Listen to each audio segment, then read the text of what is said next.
Okay, so, well, first off, I want to thank you guys for being here today and taking the time to have these conversations about race, the events of the past week, which once again has brought issues of race and issues of injustices to the surface here in our own community. So to start, I'm going to ask a question. How has the news of the past week, including George Floyd's murder and the resulting protests, and even more locally, the KKK flyers that have shown up on our community's doors, affected you personally? I know it's always made me angry when I see this kind of inequity. But it's just, it's been brought even to more of a forefront. And I know I've had emotional moments this week where I've been crying, just like, I don't know what to do. I know we have to do something. I know we have to talk about it, but what can I do? And I think just talking is one of the things I feel is I need to talk to my son because he's a white male. And I think as people who are white, it's incumbent upon us not to take over because it's all of our fights. It's not ours to lead. So we need to listen. But at the right time, if us being white can be that catalyst that gets through to somebody else, I think we can be used as a tool. So for support, and that's where I've made that change. I need to step forward more actively rather than just saying, this upsets me. Yeah. And it's to more of a, what can I do now? Yeah, I mean, I'm totally on the same page as you, Gail. It's like when I see the injustice, when I see the Ku Klux Klan flyering in Westminster, and then not only that, but when you see the videos of not just the police murder, but then also a lot of the routine police misconduct that we've been seeing, it's like I feel sad and I feel disappointed and I feel heartbreak. But at the same time, I recognize that as a white guy, it doesn't affect me to the same harsh extent that it affects my neighbors of color. So, I mean, when I see these problems, I see it as something like I'm kind of on the outside looking in. And I see that kind of as a measure of having some advantage in this society as a white person. Like I could be completely ignorant, all of this stuff happening. I could be completely insulated from it. And then by doing that, it would have absolutely no effect on me at all, which I think, again, is a measure of, you know, that idea of white privilege, where I could ignore this issue completely and then just keep on living my life as if nothing is happening. And so, just like what you said, Gail, where it's like, well, I mean, as a white person, I should be using my voice to address other white people about these things. It's like, yeah, we have that. People might take us more seriously, unfortunately, because of that. You know, other white people might be more willing to listen to us than they're willing to listen to, you know, people of color. And so we can then use, you know, our inherent white privilege as a tool to use the white privilege to destroy the white privilege. Yeah, and that's good, Matt. And I think um, a couple of things. I mean, from African American male, I try to lay it so people kind of understand. So you have what it feels like to be an African American, right? Which is can be bad enough in this country at times. And then I tell people, it's different levels to it. So me always being a larger African American male, it's like at the very top of the scale in this country. And so I've had to live with that my entire life. So when I first saw the news about Floyd, it was like, wow, here's another large black man that to me is being killed. not just because he's African American, because he's also African American and he's a big guy. So that fear factor goes to another level, and doesn't matter how much you try to disarm somebody. And from what I heard from some of the details, it's like, hey, I got my hands up, calm down. Like, it doesn't matter. There's still a certain level of fear that's associated with that for whatever those particular reasons are. So my feelings immediately went to, anger and frustration, because, I felt as though, we had made some strides when it came to equity and diversity. And to see it really take a step backwards since I was in high school and I graduated in 1996, that's just a really disheartening thing. I had, tears going to work on Tuesday. We were doing graduation this week, and it was tough going to work on Tuesday. It was just a tough day, and I couldn't even can't really put it into words other than just utter disgust and frustration, and not understanding why and how we're still in the same places that we've been in for generations. Different struggles that my grandparents and their parents have went through, and it's still happening today. That makes completely no sense. Like, it doesn't, I just can't comprehend that in the year of 2020. A lot of, like, if you were kids, you dreamed about 2020, and all of us probably just being one race and just getting along, and that being what it is. Race wouldn't be an issue. Not in the year 2020. It just rings differently to me. So that's, and the KKK flyers, and I mean, that just speaks volumes in its own right, that people will feel comfortable enough to pass that kind of propaganda around. It's just two polarizing, different Americas going on simultaneously right now, and it's heartbreaking. Yeah, Well, oh, go ahead. Are you sure? Okay. Yeah. I was going to agree. Like, every time it feels like you're in a space of comfort, like you're accepted and everything, it's like something happens to remind you, like, or remind even someone that looks like me of what our position is in society. So when I saw the George Floyd, I saw every single male in my family. And honestly, when I saw that the KKK was sending out flyers, I mean, it kind of was not that unusual. I grew up in rural Carroll County. The place where I grew up was the designated area for mixed race families. So I grew up in an area where people of mixed race, that's where we were placed. So my first instinct was to protect. And the first thing I did was I got in my car, I drove up to my parents, and I just checked around their perimeter, their mailbox, anything. Just because I'm like, gosh, they have been through too much. They don't just need this. I mean, growing up, I witnessed cross burning. It was right across the street from my house. I remember my dad running out with a neighbor to put the cross out, and we were told, stay away from the window, stay away from the window. I, of course, didn't listen, but I watched and I saw it. It just, I didn't understand it at that point. But even when I got my license, my dad sat me down and he told me, this is where you can go, this is where you can't go. Especially after dark, you cannot be in this area. Before I was even allowed to even get my learner's permit, I had to learn how to change my own oil and change a tire.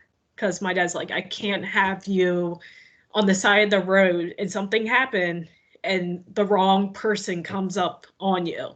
So, like, with everything going on, like seeing George Floyd with the knee on the neck, it's just like, that's my dad, that's my brother, that's my nephews, that's them. And it's just like, it kind of makes me kind of go into action, because my dad worked too hard for that.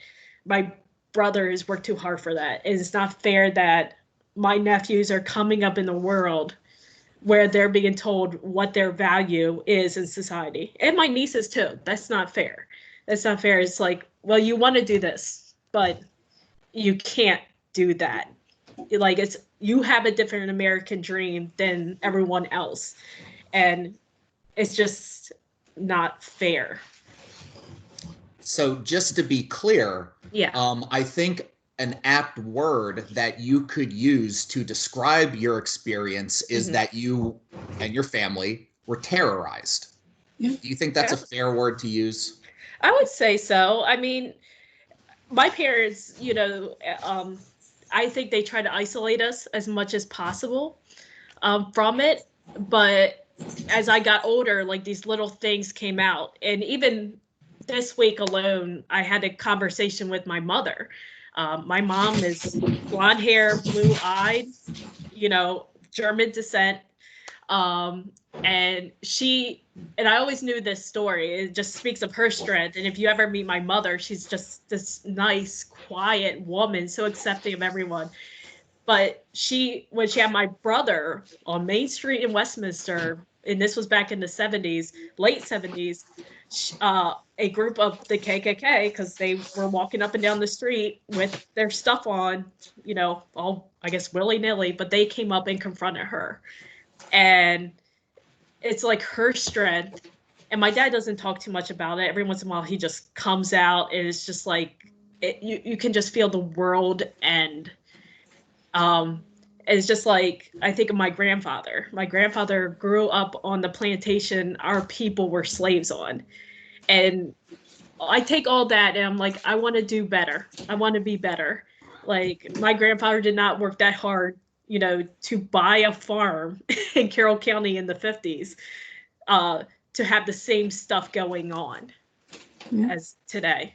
So I feel like I owe it to my family, my community, to bring the change and not be silent about my own experiences. Yeah, and I mean, here's, I guess, another aspect to it is I think that nowadays, generally, right, when the majority of white people look at the actions of the Ku Klux Klan, most white people, I would assume, do not approve of that, right? And so so that level of outright racism is no longer there. However, throughout American history, among moderate white people, there's been this tendency, while they're not being outright Ku Klux Klanners, there's this tendency to deny the existence of racism, or a tendency to downplay its effects. And I mean, this has been a consistent thing in American history. Yeah. Like back in the 1960s, before the Civil Rights Movement, well, during the Civil Rights Movement, but before Jim Crow laws were put to an end, we have Gallup polling that shows that the majority of white Americans, 80% of white Americans in 1962, said that African Americans have equal access to employment, have equal access to opportunity, and have equal access to education funding and education quality. Okay, 80% of white people were saying that in 1962, before the Civil Rights Act was passed. So, I mean, to compare that to today, all right, with the average white moderate, all right, I think one of the issues is that the sort of U.S. history, civil rights education that we get in school, where I remember my K through 12 education from elementary school to high, and I graduated high school in 2003. But the perception that I got from my civil rights history is that there was a guy named Martin Luther King. He had a dream that white people and black people would get along. Then the government passed laws, racism came to an end, and we've lived happily ever after. Okay, that's basically the version of history that I got. And I feel like the reason why I got that version of history from Carroll County Public Schools is because that version of history is meant for white consumption, because we don't want to tell elementary school kids and high school kids that, like, yeah, by and large, white America is kind of complicit in the creation of ghettos. White America is kind of complicit in police brutality because we deny its existence. Well, no one wants to be seen negatively in history. They always want to be seen as the heroes or the ones that helped to bring about the positive change. So it's really hard for people to come in contact or come face to face with the negativity that their ancestors might have brought, or what they continue to kind of make decisions, on those implicit biases and how they play in their own decisions. It's hard for people to come face to face with it. Nobody wants to have their shame put in their face. Yeah. And that's what they're hiding from. But in doing that, we're hurting ourselves and the world in general and other people. We can't do that. Listen, I mean, this, again, I mean, I'm from Harford County originally, and my parents grew up in Dundalk, Maryland, which was very segregated and still is to this day, very segregated community. It's going very well, however, very, very segregated. And so for me, it's just not uncommon. I guess race for me wasn't really an issue until probably I got to middle school, and you start to really get interested in girls and whatnot. And so when you start doing that as a Black person, you first realize that now there's like parameters, because you may try to date somebody that may be outside of your race. Their parents are the ones to tell the girl, no. Like, you're not gonna date him because he's Black. I was like, what? It was like mind blown at that point. What do you mean you can't? Now I had to look at myself. I'm Black. Like, okay, now I've really realized who I am and what this racism thing is about. And it goes beyond, and I want to make this clear, it goes beyond a white and a Black issue. And when we talk about people of color, I have to distinguish that, because people can say there's a lot of different categories of color in the United States. But there is a difference, right? There's a difference between the American Black. It is just different than anywhere else in the world. It's different. And what I've found out is, even within now, even to this day, you have people of color that will still look down upon American Black. They will look down upon an African American, even if they're Indian, even if they are Latino. They look down and have said racial slurs to us. So it's not a kumbaya, hey, we're a color, hey, you got color on you, come on over here. It's not that simple. Nobody really identifies with being American. And it goes back to what Matt's original point is. Why in the hell would you? Because that's a down place to be. I don't want to be in that category. Put me in any other category but where African Americans are, because that's the lowest of the low in American society. And nobody really wants to be in that particular category. People that come from other countries to come here, especially in other cultures, right? And if you are female, and I've seen this happen in my own face, will tell their children or whatever, you need to find yourself a white man. Don't mess around with a Black man, because you're not going to get anywhere in this country, because they don't have any money, they don't have any status, they're not going to help you. So if I'm coming from another country and I'm poor and I'm an immigrant from wherever else, when I come over, if it's not my own race I'm looking for, it's definitely looking for the creme de la creme, which is the American white male. And so this goes deeper and deeper than I think people even realize what it is, even if you don't want to talk about it and it's uncomfortable, right? It's been going on for a very, very, very long time. And so us trying to be accepted, right, has caused people, and even within my own race, to disassociate themselves with other Black people. That's why you will see people of color that have a lot of money not giving back to their own community, not helping out their own community. Like you guys have probably seen it, speaking out negatively about their own community and what they need to do and pull themselves up like I did. And that's the reason why, because they also, we call it the OJ story, but it is what it is. Like OJ wanted to disassociate himself with being a black man. He wanted to transform himself into, acceptance into the white community, and he almost pulled that off until he did something negative, and then everybody was like, "Oh yeah, he's black."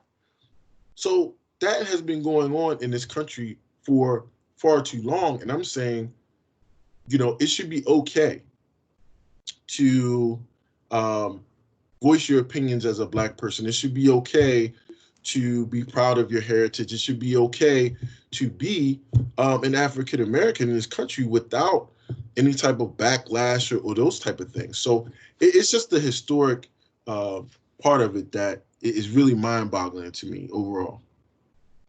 So kind of leading into a question kind of based on what you guys have been saying, we kind of look at the terms white privilege, Black Lives Matter, even all lives matter. And it feeds right into the negative things we've seen in history and have kind of made the decisions that have led us to this point. Do you think these terms have actually changed in meaning recently, or do too many people still see these things as a negative thing that's hard to confront?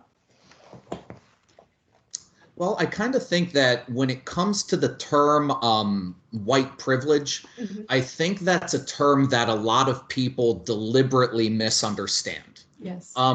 So people hear the word privilege, right? And they think of like a privileged lifestyle, or they think of somebody born in the privilege.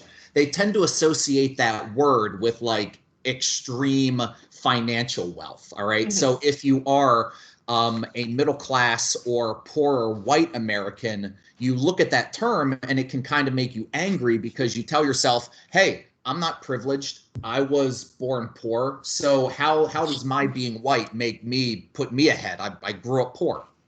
But that's not really what white privilege means. Like, what it means is that you can be white and your life can be hard. We fully admit that. Like, I mean, that's true. You can be white and your life can be hard. But all white privilege means is that your skin tone is not one of the things that's making it hard. All right. And so there are tons of examples of white privilege, both big in terms of big things and small things. Like, one of the small things is like Band-Aid color.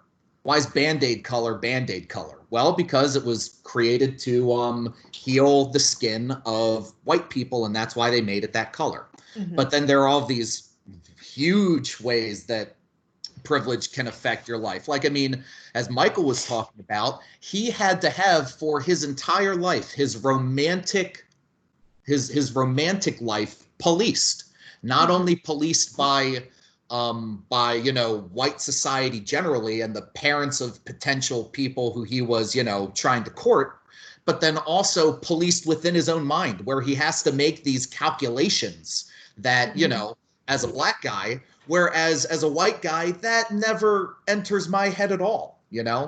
And so I think white people are slowly, generally coming to understand that white privilege doesn't mean freedom from hardship. It just means your skin is not the reason why you experience hardship.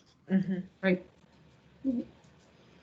Yeah. I mean, there's, even the conversation going into that white privilege, having the conversation or not having it is a privilege. Where I was a little hard on my son when we were talking about it earlier this week, but he got upset when I was talking about the different instances with Mr. Floyd, and he was like, as he was tearing up, because it was just all of the stuff I was putting in his face, and he doesn't want anybody to be hurt. He was like, I just want to stop. I don't want to think about this. And my immediate response was,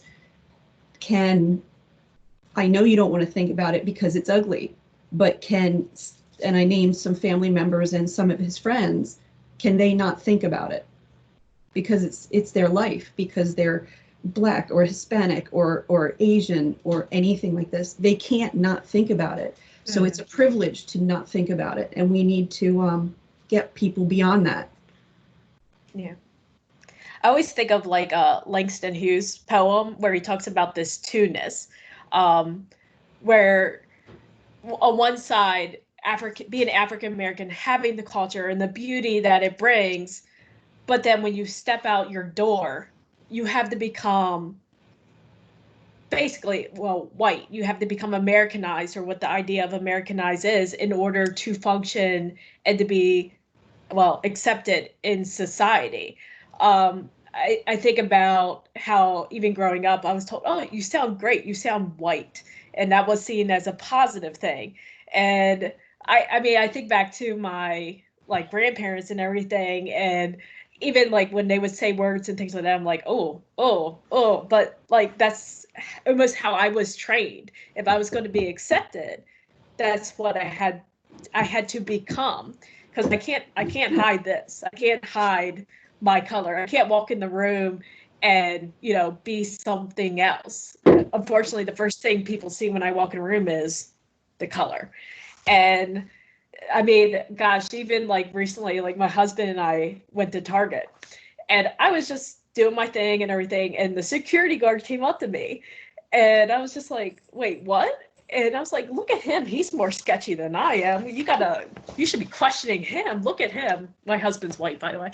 And he was just like, oh my gosh. And he was just like, you know, he had witnessed her before, like following Black people, but it's just like that constant reminder. Like, I'm just trying to buy laundry detergent. Like, look at this goofball. Like, question him. Question that white guy over there. He's up to no good. But but it's like that constant reminder of what my position is, and that I'm constantly being watched. And when we talk about Black Lives Matter, it's not saying that being Black puts me above you, or being seen as Black doesn't put me above you. It's just that if you're going to say that all lives matter, then you need to make sure Black lives matter too, and that we are all actually equal, and that we're seen as American and not based on race first. Yeah, and when people, I kind of laugh when people talk about all lives matter, and the first thing that comes to my mind when it talks about all lives matter is, you know, different politicians when they, you know, want to be cool, or, you know, try to be along with the equity train and be like, you know, well, all lives matter, and then, you know, people booing them and everything. That's what I think about, because it's like you're missing the whole point of you of that. I mean, it's obvious that all lives matter. Like, that's obvious. You know what I mean? Like, we already know that. Tell us something that we don't know. Have Black lives always mattered though? No. So my thing is, so when you talk about Black lives matter, you say all lives matter. We already know that. That is obvious. Go ahead, Matt. Well, I mean, the thing is that we kind of don't, because you know what we said at the founding of the country: all men are created equal, endowed by their creator with certain inalienable rights. We said all, but we didn't mean all. You know? Right. So, I mean, an interesting analogy that I heard, all right, to try to explain the difference between Black Lives Matter and all lives matter is like, think about a situation where you're at a dinner party, right?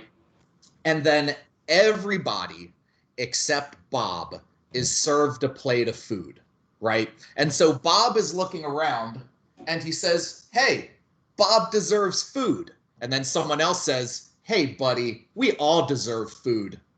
And then they just keep eating. And then Bob's just sitting there. Like, what am I supposed to do? You know, another good analogy is like, let's say in a neighborhood, one house is on fire, right? And then when the fire department shows up, another neighbor says, hey, it doesn't matter that house is on fire.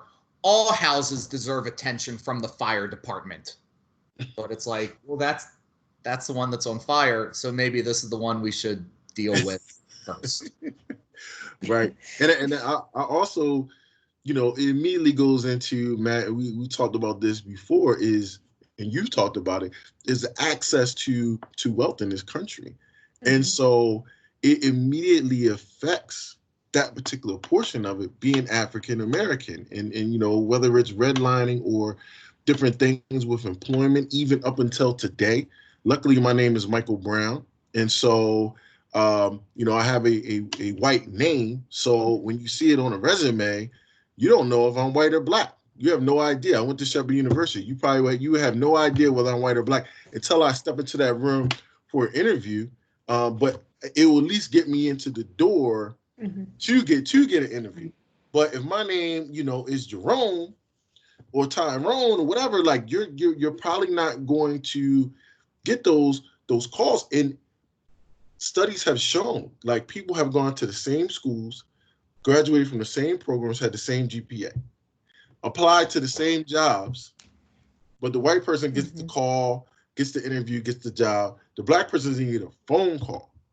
So right there, I don't even get a chance to be on the same level. I'm shot down before I even, you talking about analogies. We're getting ready to race, right? I'm racing, get down, all right, on your marks, get set.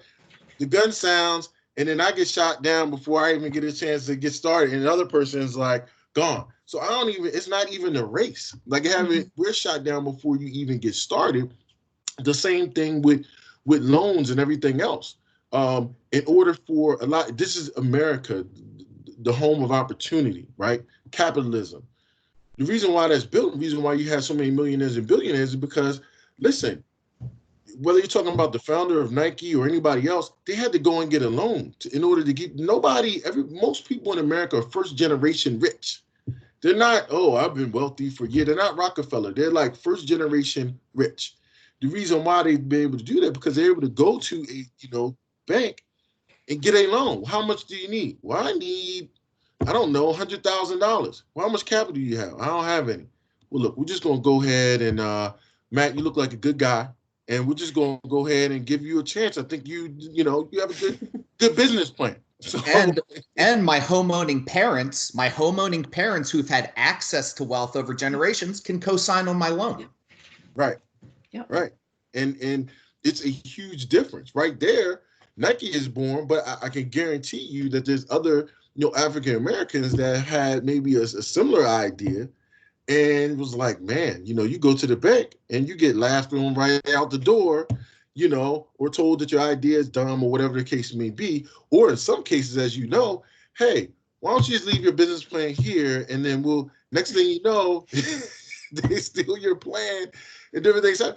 These things have happened. And I want everybody to really understand this, that like, I'm not just talking out of the side of my neck. If you don't believe stuff that I'm saying, research it for yourself. There is evidence of everything that I'm saying. And I know there's evidence in everything that Matt, like, there's evidence of this stuff. If you don't research it, then it's your choice that you want to be ignorant. And I don't know about you. I don't want to be ignorant. Not in 2020, where I can collect anything on YouTube and get knowledge, where I can go on the internet and type of anything and get real knowledge. For me as a black man, that was probably something that years ago, that's the advantage I have, Miss Kennedy, that your grandfathers and others didn't have. The knowledge is there. You can't hide it from me. I choose to be ignorant if I don't want to try to search it out. So yeah. So to kind of go along with what you're saying, Michael, is then where do we go from here, and how do you intend to strengthen your own racial competence as personally or even as an educator? For me, it's listening and reading, because I usually turn back to reading at some point. So I know I've been reading, currently I'm reading How to Be an Anti-Racist. Earlier this summer, of course, the reading, we had a book club, and Yes, we did read American Boys or All American Boys. And that's a fantastic book because it really focuses around just opening your eyes and looking and making a connection and seeing each other, and that you're in the same space and that you're working for the same thing. Just building awareness. But other than that book, I've read White Fragility. Early, it seems like it's summer because of all this weirdness, but just 6 or 8 weeks ago, I read White Fragility, which is, as the book said, it was people get defensive. And as I was reading it, it was a conscious effort to not be defensive and really listen. Mm-hmm. I always want the library to be a safe space. So that's another way I want to work on that more. How can I make it more openly known that it's a safe space? Mm-hmm. So between me, it's just educating myself, making myself available for people, and making them know that that space that I have more control over is a safe space for them to be and share their ideas and their beliefs. Yeah, and I guess to go right along with that, Gail, I completely agree, where it's like not only do we have to educate ourselves, but then we also have to use our education to, in the words of Michael, enlighten people, all right? Mm-hmm. Because that idea of, white fragility or white defensiveness is a very real thing, where if you tell a white person who has no historical understanding, or a white person who hasn't devoted any actual time to learning about this, if you say to them, yeah, historically and intergenerationally, your race has paid dividends in your life and has given you invisible advantages that you don't even realize are there. If you say that to somebody, again, it's like they freeze up, or they get angry, or they get defensive. So one of the things that I'm personally struggling with and trying to work out is, when I encounter that, how can I remove the bricks? How can I phrase things, and then how can I approach a historical white moderates with this sort of information, so that it gets through without them trying to get defensive? Yeah. Mm-hmm. Yeah, I think all that is good, and both of you bring up really, really great points from your perspective. I think for me, not only being African American, but also being a principal of the school, I think that, like Matt said, I mean, it is really a plight of enlightenment. But my thing is, I've been doing this my whole entire life. My life is predicated upon breaking stereotypes. That is my entire existence. I've been doing that for so long, I've forgotten even when I've started doing that. But I think it comes from my father always telling me that you have to be the example that another white person may never interact or have an interaction with another African American. So when they interact with you, you are representing everybody else. So it's not cool enough for you just to be like, I don't care what white people think. Who gives a crap? No, you have to walk in a certain way. You have to be able to talk in a certain way. And all of that is an ability to disarm a white person in order to be able to have meaningful conversations, to be able to break decades long stereotypes. When I was in college, I would never forget it. I was a resident assistant. I was the only black, resident assistant at the particular time, and I played football. So I'm big, I'm black, I play football. You go ahead and figure out whatever those stereotypes are going to be. But from a white perspective, it runs the gambit. And so the people that I work with, right, which were teenagers at the time as well, had these preconceived notions of me, again, that I had no idea until we went on like some retreat. And they started spewing this stuff out. And I had no idea. They were like, Mike, I mean, when I first met you, I thought you were the scariest guy ever. I thought you were mean, blah, blah, blah. And I'm like, anybody that knows me knows, like, when you first meet me, that mean and nasty and none of that comes across. But just for them to say that was like, wow, like the stereotypes are real. And so a lot of people, I went to school in West Virginia, a lot of people had never seen a black person before. And I never thought that type of America even existed. I assumed everybody had, like man, one black friend anyway, or ran across black people or whatever.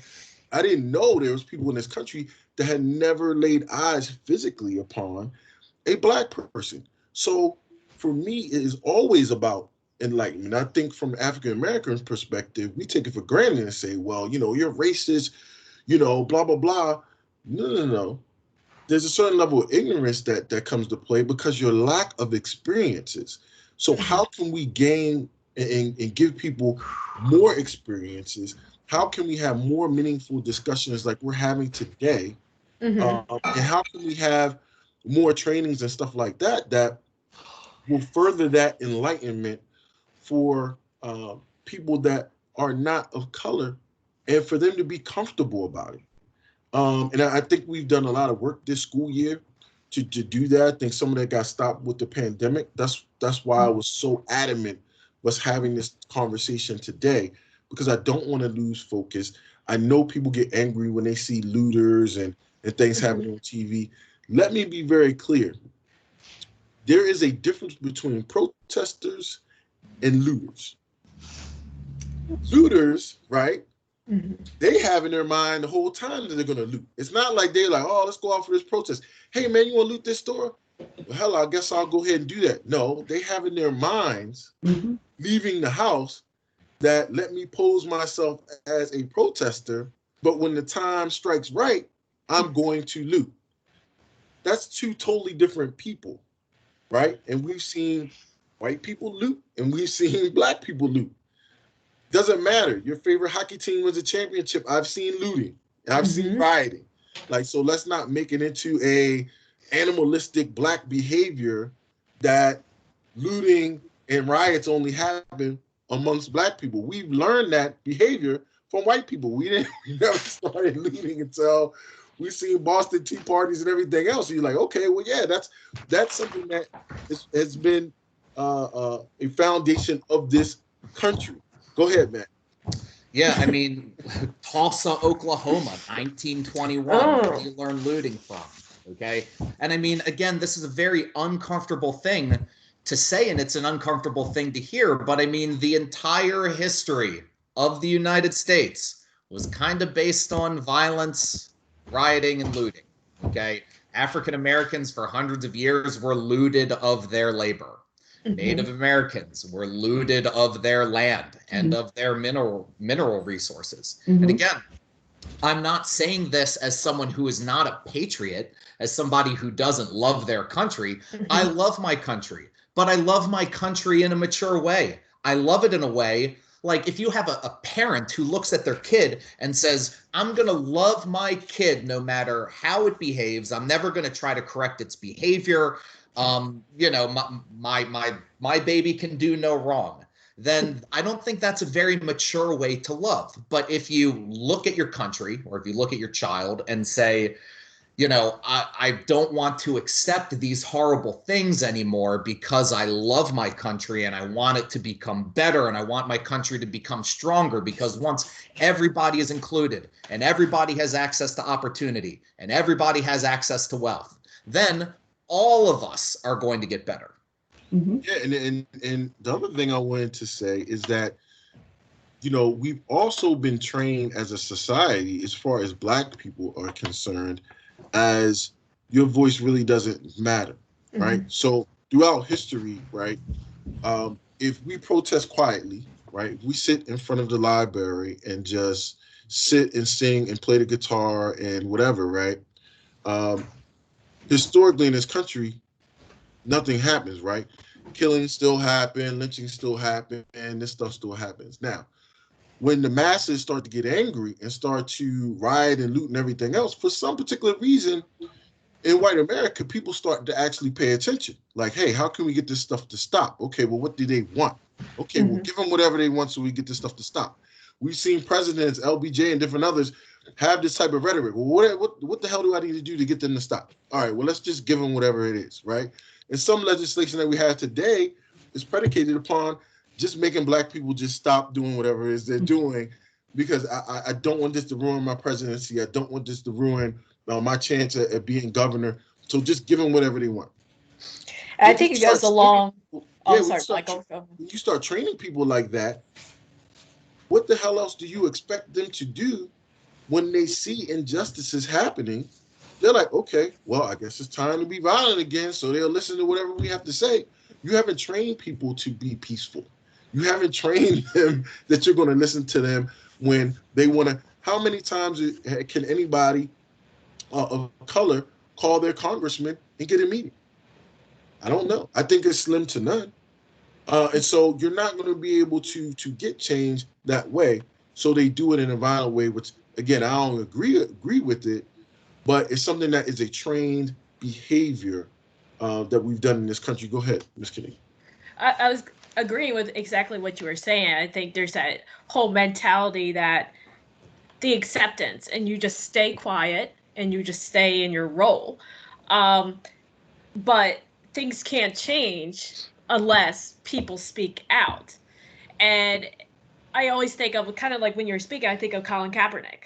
He chose a quiet protest, just kneeling for the national anthem. It wasn't it wasn't out of disrespect or anything. He actually talked to people in the military to come up with a respectful way, by also bringing, the knowledge of why he was doing it. A white male. Yeah. He asked a white male that is in the military, "What should I do?" And that is the answer he gave. And along with that, then all of a sudden it became over politicized. It was, oh, he hates America, he hates the military. They took away the meaning from this peaceful protest. So that when things like this happen, where you see people coming out in the masses and demanding, I hear people, well, if they did it in a peaceful way, I would have listened. I'm like, oh, they already tried that. And, all of a sudden a rule comes out in the NFL, like, okay, if you kneel, you're not playing. And like, you took away that peaceful voice. So it's no wonder that it came to this point. Yeah. And it speaks towards the miseducation that people have about Martin Luther King Jr.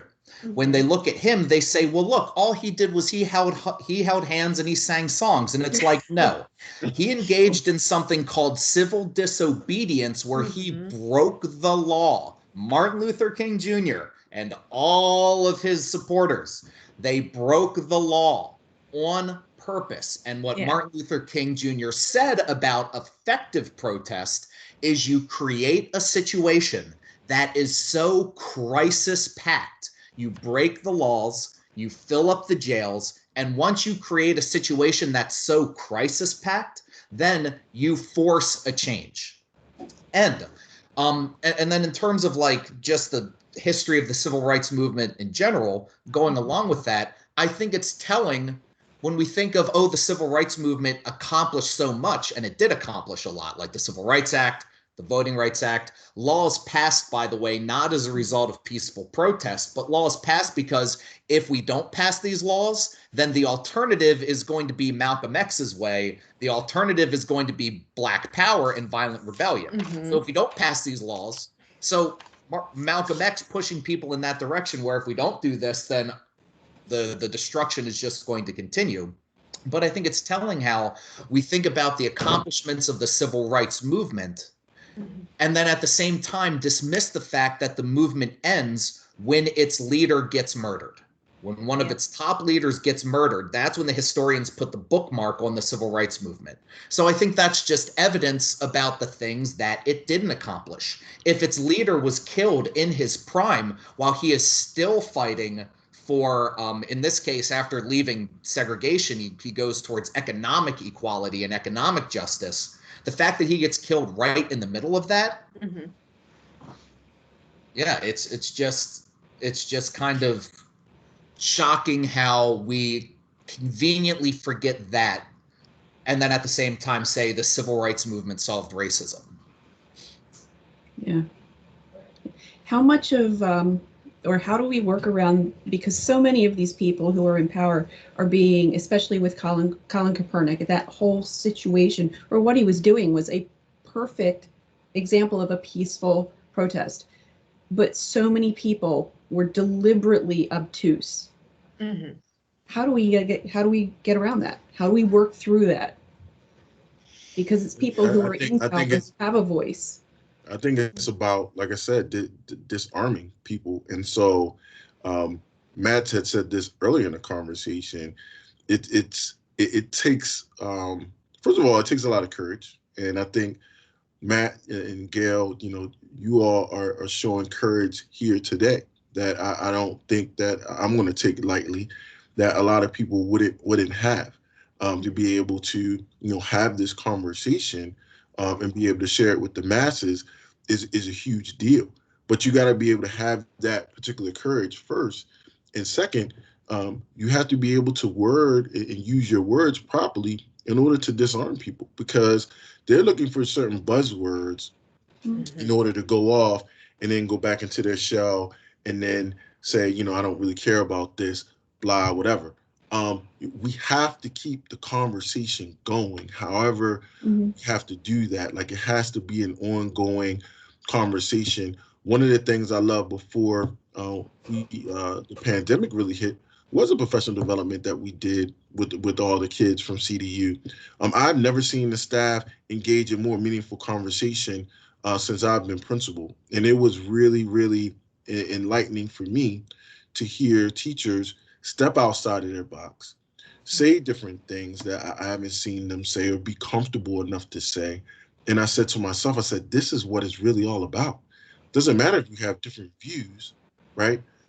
We have to feel comfortable enough to be able to talk about those views. When I was in college, I talked to guys that when I went to their dorm room, they had Confederate flags and everything else just shining. And we would sit there and we would watch wrestling or Monday Night Football, and we would have meaningful conversations.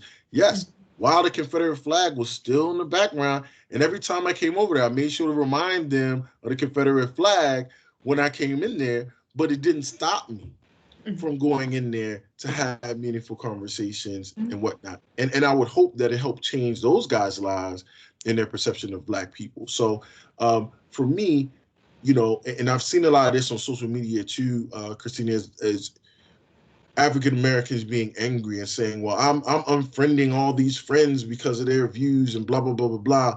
That is not the way. That's not the way. That's not going to get us to the change that we need by excluding them from the conversation, right? Of a conversation that they want to be excluded from in the first place. No, like, I'm not unfriending anybody because you view this or you view that. Because when you hit your feed on Facebook or whatever, I want my view. I want you to see it, and I want you to be able to internalize that.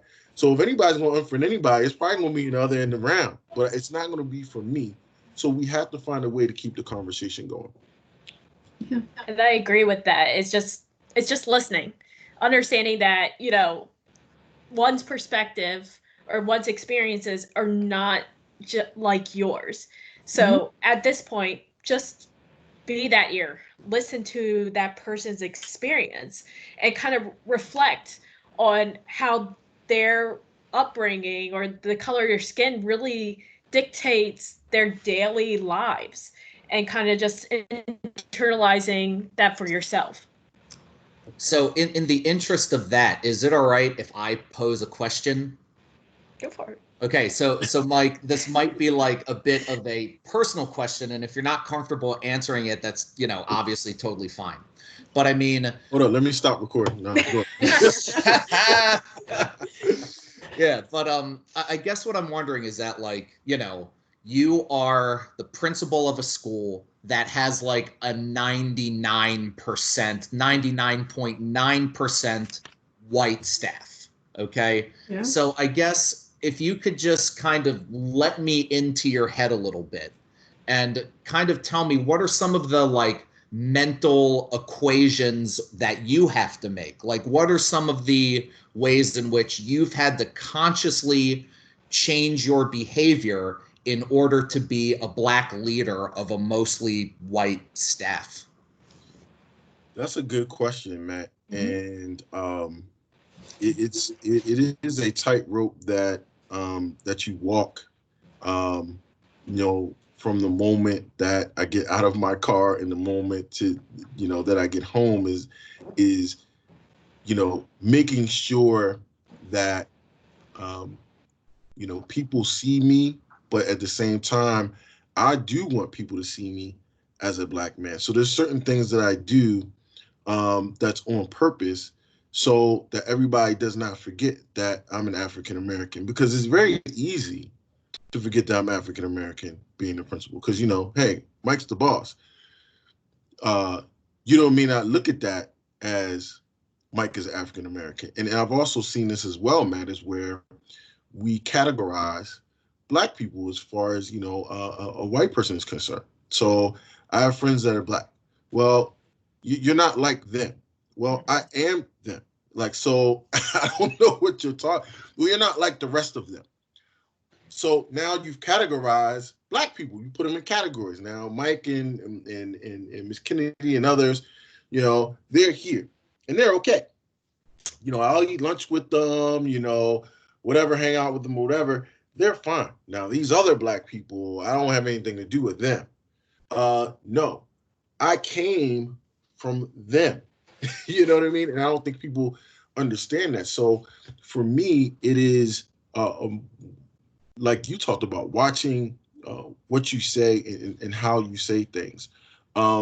Even so far as having meetings with, you know, teachers and whatnot. I watch my proximity. I watch whether I'm standing or sitting. Most of the time you come to my office, I don't stand over top of anybody because I don't want anybody to feel threatened. So I usually sit down when I have meetings.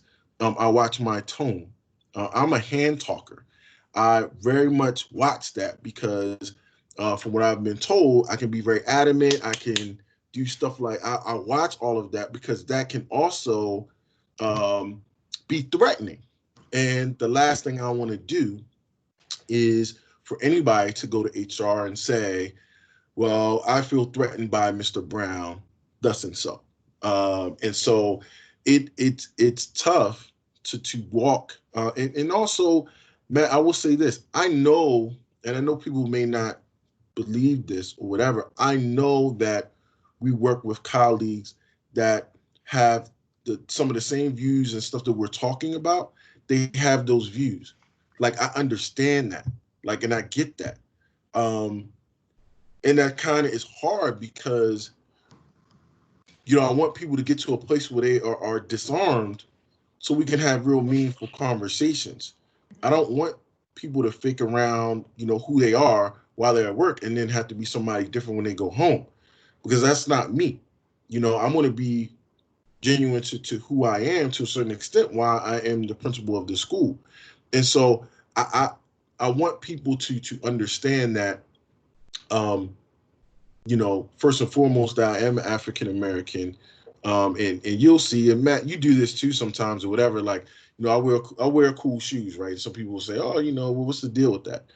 The deal with it is, you know, that's purposely done because, you know, I want people to understand, you know, and African Americans, you know, we have a little swag to us, and that's, you know, that's just where that comes from. And so I will give you a little bit of that just so you have an understanding of that is who I am as a person, but that's also who I am as an African American male. So I'm not going to allow you to escape that just to make you feel comfortable or to make you feel like I'm like everybody else. So that's, you know, I don't wear suit and ties like that for a particular reason, because I want you to understand who I am as a person and also who I am as an African American male. So, you know, it's tough, and that goes into what I was talking about, getting emotional about it, because you get emotional about it because you carry it with you every, you know, it's like a briefcase that you know, or a weight that you can't ever take off. You know, it's like you always got it on, and that starts to get a little bit heavy, carrying that around with you day in and day out and day in and day out, and you being in this different place. And like I said, I think that you know, I think there's a lot of potential with the staff. I think there's a lot of potential with individuals at our school, and I believe we made tremendous strides from the moment I came in to where we are now. I really think it's night and day from where everybody was at when Mr. King left to where we are now as a staff. I think it's been night and day. So I really want to give everybody kudos on that, because it's not easy. You know, there hasn't been a lot of African American principals in this school district. You know, it just hasn't been. You know, I'm the second one in history, and Miss Mobley makes 3 in history. So we haven't even gotten to 5. We haven't gotten to 5, and it's 2020. So I want people to understand that for a minute, that that's the world. And it's not just you talking about 99% at the school.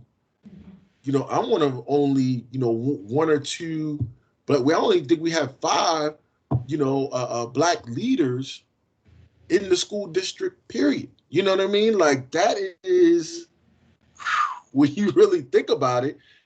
And so I got a call from Chantress Baptist, who is head of HR, and Judy Jones, inclusion officer, and like, they talked to me like on Tuesday. It was almost like it was something in the air on. I don't know what it was on Tuesday, but I got a call from her on Tuesday and from Judy on Tuesday, and they just want to make sure if I was okay. Like, are you okay?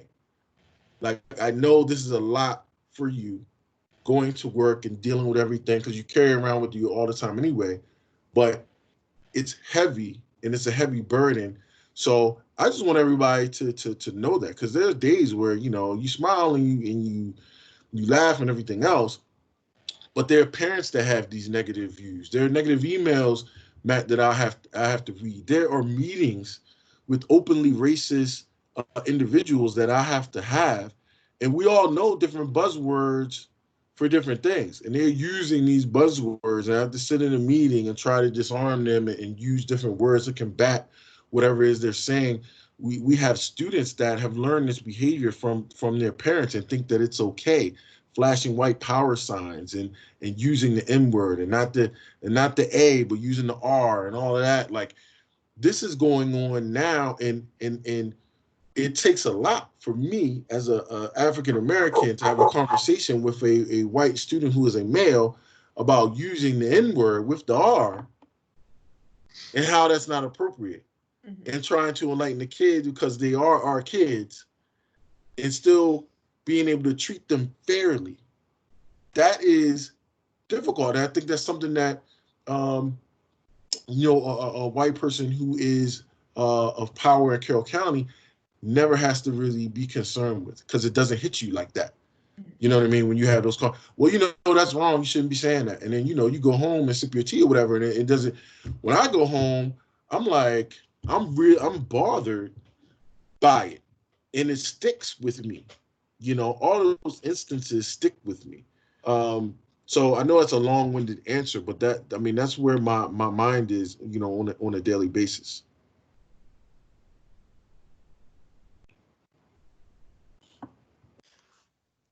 Well, I mean, we're just bringing this in. I kind of want to take it to our students for a second, because everything that we've been talking about, that's what they're bringing to school each and every day.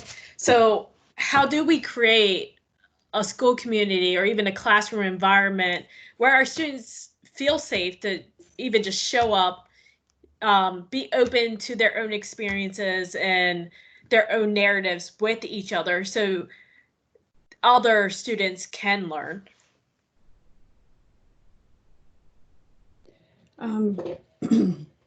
Again, because this is my little house at school. Within the library, it's making sure when I have books in the collection, it reflects everybody's experience, because I want everybody to be able to see themselves and know that they are seen and recognized and valued. And I think that's one way we can show students that it's safe to be here and to talk about and share their story, and hopefully get to a point where they don't have to have those walls up so much, because it does keep them from learning, from being open to learn. Yeah, I mean, in my classroom, I kind of follow a similar idea, where whenever we have any sort of class conversation or class discussion, the ground rule is that everybody deserves to be heard. No, let somebody finish their point. Don't let them, don't interrupt. Like all of the hallmarks of what a good conversation should look like, the ability to speak well and listen well. Those are skills that I feel like need to be continually reinforced in students. And so I try as much as possible to give students an ample opportunity to use their voice. And I encourage them to use their voice. And I want them to talk. But at the same time, create an environment where you can talk without fear of being disliked or hated or harshly judged by your classmates. Another like cliche that I always use is you're welcome to criticize another person's ideas, but you're not welcome to criticize them as a person. So that when you talk, you feel safe to talk. You feel like, and again, peer pressure is just a whole other phenomenon to add into this, conversation where you just kind of want to go along with the mainstream. But what I try to do is encourage students to speak their mind and encourage the other students to genuinely listen in a way that is free from judgment, where you try to understand the other person's ideas without automatically going into criticize mode. Mm-hmm. And again, those are all skills that need to be reinforced. I mean, you don't learn it in a day. It's being able to listen well and speak well. It's like learning how to play the violin. It requires a lot of practice. I agree. Just from a principal standpoint, something I've been adamant since coming in the door is giving students voices and how powerful that can be. We've seen what has happened when you give students an opportunity to have a voice in the school. And so CDU, the work that's being done there, but it doesn't stop with that student group. It is really all of them collectively having a voice in things that they're really passionate about, and that can really bleed over into even our student government and how diverse that can start looking, and NHS and all of the leadership groups that really run the school. Because as a principal, if I'm not listening to the students, I'm not doing my job, and the school's not going to move in the direction that it really needs to move in, because it's really their school. So creating that environment where kids are able to share that, and know that people are actually listening to them, and it's not just like, yeah, get out of here, is really impactful to them. Where even now, like I will get emails on things that have made kids feel uncomfortable, whether racially or otherwise. And so taking that information in and making sure as administration that we address those things head on, whether it leads to any type of discipline. I'd rather it not lead to discipline. I would rather being able to really just have meaningful conversations with kids and for them to really understand how their words can be impactful to others and hurtful to others. And then being able to have those kids talk to each other and have meaningful conversations is where it ultimately needs to get to. Because again, we're only as good as our experiences. So our experiences really start in high school, middle school, high school. That's when your experiences with race and culture and all those things start to mold you. And people know, you could think back to times in high school now that were negative experiences and stuff like that. And mentally, you fight those things really the rest of your life, whether somebody called you fat or stupid or whatever. It messes with your psyche. Even, 20 years later, you're still like, wait a second, I'm not stupid. Well, I don't think I am. Or you're spending your entire life trying to prove to people that you're some other way. But you got that in high school. So it's really, really important that we shape and mold kids during this important stretch in their life, so that they can have the right experiences where we don't have people growing up in malice and anger and those type of things, because that's not going to do our society any justice at all. I think it's just important exposure. Even when I teach slavery, because it seems such an old concept, like it happened so long ago, I always teach it from a personal perspective. I always start with a picture of the plantation that my family was on. I'm like, this is my grandfather. It is not that far out. Think about how old your grandfathers are. This is my story. And I talk about the Middle Passage, and I talk about, even in Africa, how people were capturing other Africans almost just to make sure that their people would not become part of that process. And I talk about like my family's experience of what I know, just to personalize it so that the kids can be like, oh, this is something that affected my teacher. This is like, I'm living history. I'm a result of this. And I just think it's just so important for them to see, like, my other side, they came here, bought land, everything was fine, and, success and everything, but it was a struggle. And I'm a result of that struggle. And I just think it's so important to just expose and give a voice. I mean, we are in a majority white school, and I think sometimes our students, our Black students and our other students of color, their voices get lost, and they have that feeling like, okay, I just got to make it through the day. Okay, I hear the N-word, whatever, I'm not going to start anything. But giving them that voice to start something, to call out their peers, like, hey, you shouldn't be saying that, and let me tell you why you shouldn't be saying that. You need to hear my experiences. Like, I'm just be open listeners, and kind of like what you were saying, Matt, that you can criticize what is being said. Don't criticize the person, and don't even downplay their own experiences and their own perspectives. But I guess just to even kind of wrap things up, like just reflecting on everything that we've discussed in this past hour and a half, how can you personally just light up the darkness that's surrounding us right now? I think when we're in school, we should have some Bob Marley playing for lighting up the darkness. I like that. I love that, Gail. We got to get that pumping through your speakers in the morning. That's right. One love. One love. Yeah. I mean, like I said, I think it's just, your attitudes that you go around every day, man.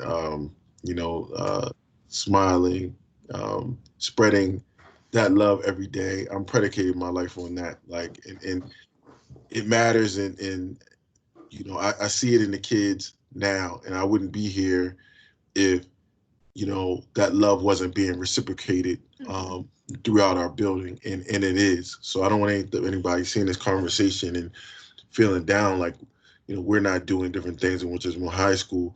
We are. Progress is being made. Love is being spread. We just got to continue on with the fight, and it is a fight, and we just got to continue on with it. Mm-hmm. Yeah, and I guess I'd say going right along with that, actually educating the students on the real history, the actual reality, so that then they can have an intellectual and critical thinking basis with which to filter the current events. Yeah. Showing that different point of view, not just the European point of view. Mm-hmm. Absolutely. So listen, educate, reflect, progress ourselves, and let us be the examples of what we hope our society will be. I like Absolutely. That. Yeah, definitely reflect what we want to see. Well, I really appreciate, and I can't say this enough, for you guys taking part in this conversation. It really means a lot, definitely with this difficult week that we've had as a country. I can't thank you all enough for stepping forward, being a part, and really trying to shed some light to our staff. And I hope staff that are listening in, I hope that you all find it impactful as well, that your colleagues have stepped out on a limb for you all to really start this conversation. I hope this is just a start and not the end. And I also want to thank Ms. Kennedy for orchestrating the questions and doing a lot of work as our equity person. So Thank you. Thank you. Yeah, thanks for hosting. Yes. Thank you.